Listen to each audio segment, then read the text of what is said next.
আমাদের কারো যে কোনো পর্যায়ে যে কোনো নেতা বা কর্মীর আচরণে যদি জনগণ অসন্তুষ্ট হয়, জনগণ ভীত হয়, সন্ত্রস্ত হয়, তাহলে ক্ষতিগ্রস্ত তো দল হবে, গোটা দল। আর গোটা দল ক্ষতিগ্রস্ত মানে শহীদ জিয়া অসম্মানিত, বেগম খালেদা জিয়া অসম্মানিত, তারেক রহমান অসম্মানিত। আমি আপনাদের একেবারে বিনীতভাবে অনুরোধ করব যে নিজেরা তো এই কাজ করবেনই না, অন্য কেউ করলে সেটাকে বাধা দিবেন। আর না হলে অনভিপ্রেত সিচুয়েশন হতে পারে।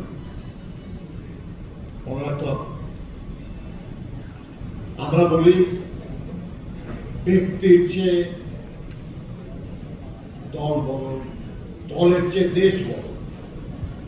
দেশের স্বার্থ রক্ষায় দলকে শক্তিশালী করতে হবে, দলকে মর্যাদাবান করতে হবে। তাহলেই শুধু আমরা ব্যক্তির কল্যাণের জন্য কাজ করতে পারব। কিন্তু ব্যক্তি অধিক গুরুত্বপূর্ণ এই কারণে যে ব্যক্তি দলকে গঠন করে এবং দলই রাষ্ট্রের কল্যাণ করতে পারে।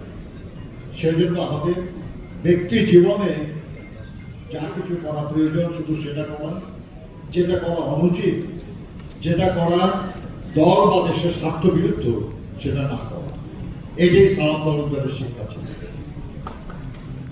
যদি আমরা সালাম তালুকদার ভালোবাসি তাহলে আমরা তার শিক্ষা গ্রহণ করব এবং আগামী দিনে দেশ এবং দেশের মানুষের কল্যাণের জন্য কাজ করব। সব মশার বিরুদ্ধে সুরক্ষা দিতে এলো বসুন্ধরা এক্সট্রিম অ্যারোসল, মশার বিরুদ্ধে এক্সট্রিম সুরক্ষা।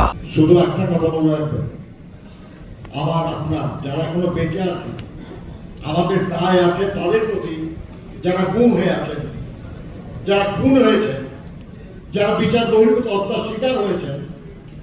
শুধু এই 24শে গণঅভ্যুত্থান না, গত 16টা বছর ধরে এবং তার আগে মহান মুক্তিযুদ্ধে এই সব শহীদদের প্রতি আমাদের দায় আছে। কারণ তারা শাহাদাত বরণ না করলে, তারা সর্বোচ্চ ত্যাগ স্বীকার না করলে আমরা আজ যা এটা থাকতে পারতাম না। এই দায়বোধ থেকে আমাদেরকে আগামী দিনে সঠিক পথে এগিয়ে যাওয়ার চেষ্টা করতে হবে। পদের কারণে বলছি না, বয়সের কারণে বলতে হবে। এখানে যারা তরুণ আছেন, আমরা তো একসময় ছিলাম নাকি, তরুণ না থেকে তো আর বৃদ্ধ হতে পারি না, ছিলাম তো। আমি জানি যে আবেগ খুব গুরুত্বপূর্ণ কথা, কিন্তু আবেগ যেন কখনো যুক্তিকে অতিক্রম করতে না পারে। যুক্তির প্রাধান্য থাকে। আপনাদের কাছে অনেক কথা বলেছি।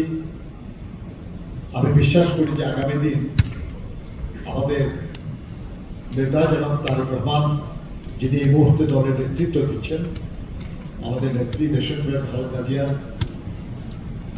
আমাদের নেতৃত্ব দিচ্ছেন, তাদের নির্দেশ অনুযায়ী আমরা কাজ করব।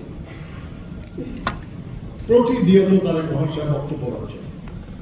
আজকেও স্বেচ্ছাসেবক দলের প্রতিষ্ঠাবার্ষিকী অনুষ্ঠান, সেখানে বক্তব্য রাখবেন। তার এই বক্তব্যের কাছ থেকে আমরা কি আসলে শিখি না কিছু নাকি?